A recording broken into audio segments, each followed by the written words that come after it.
नमस्कार. या विश्लेषणात आपण भौतिकशास्त्राचा एकदम पाया समजून घेणार आहोत. भौतिक राशी आणि एसआय मात्रके. चला सुरू करूया. नुसता 10 हा आकडा पूर्णपणे अर्थहीन आहे, पण 10 मीटर म्हटल्यावर त्याला लगेच एक निश्चित अर्थ मिळतो, बरोबर? म्हणूनच मोजमापासाठी मात्रक म्हणजेच युनिटची गरज असते. भौतिक राशी मोजण्यासाठी ठरवलेलं हे एक अगदी पक्क प्रमाण आहे. राशींचे दोन मुख्य प्रकार आहेत. एक म्हणजे पूर्णपणे स्वतंत्र मूलभूत राशी आणि दुसऱ्या त्यांच्यापासूनच तयार होणाऱ्या साधित राशी. जगभरात मोजमापाचा गोंधळ होऊ नये म्हणून 1960 मध्ये एसआय सिस्टीम ही जागतिक स्तरावर मान्य असलेली पद्धत स्वीकारली गेली.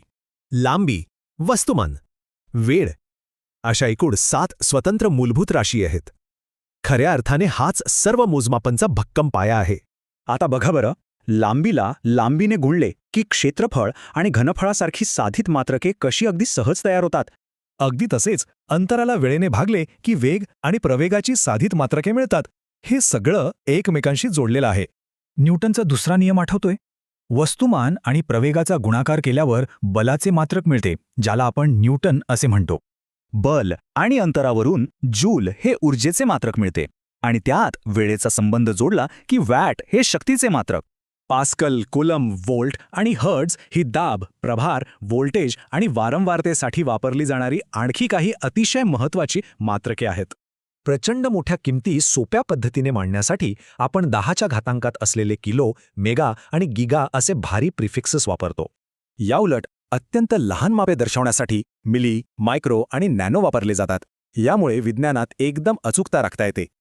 आता डायमेन्शनल फॉर्म्युला समजून घेऊ. हा एक आराखडाच आहे जो दाखवतो की भौतिक राशी मूलभूत राशींवर कशी अवलंबून आहे. बल आणि ऊर्जेसारख्या राशींची सूत्रे थेट वस्तुमान, लांबी आणि वेळेशी कशी जोडलेली आहेत हे इथे अगदी स्पष्ट होत आहे. एक खूप सामान्य चूक म्हणजे वस्तुमान आणि वजन एकच मानणे. लक्षात ठेवा, वस्तुमान किलोग्राममध्ये असते आणि वजन न्यूटनमध्ये. जुनी सीजीएस पद्धत आणि प्रमाणित एसआय पद्धत यांची सरमिसळ करणे खूप महागात पडू शकते, त्यामुळे सगळीच मापे चुकतात. उदाहरणार्थ, बलाचे सीजीएस मात्रक डाईन आहे, तर एसआयमध्ये ते न्यूटन आहे. हे दोन्ही एकमेकांपासून पूर्णपणे वेगळे आहेत. या प्रमाणित एसआय सिस्टीममुळेच जागतिक स्तरावर गोंधळ टळतो.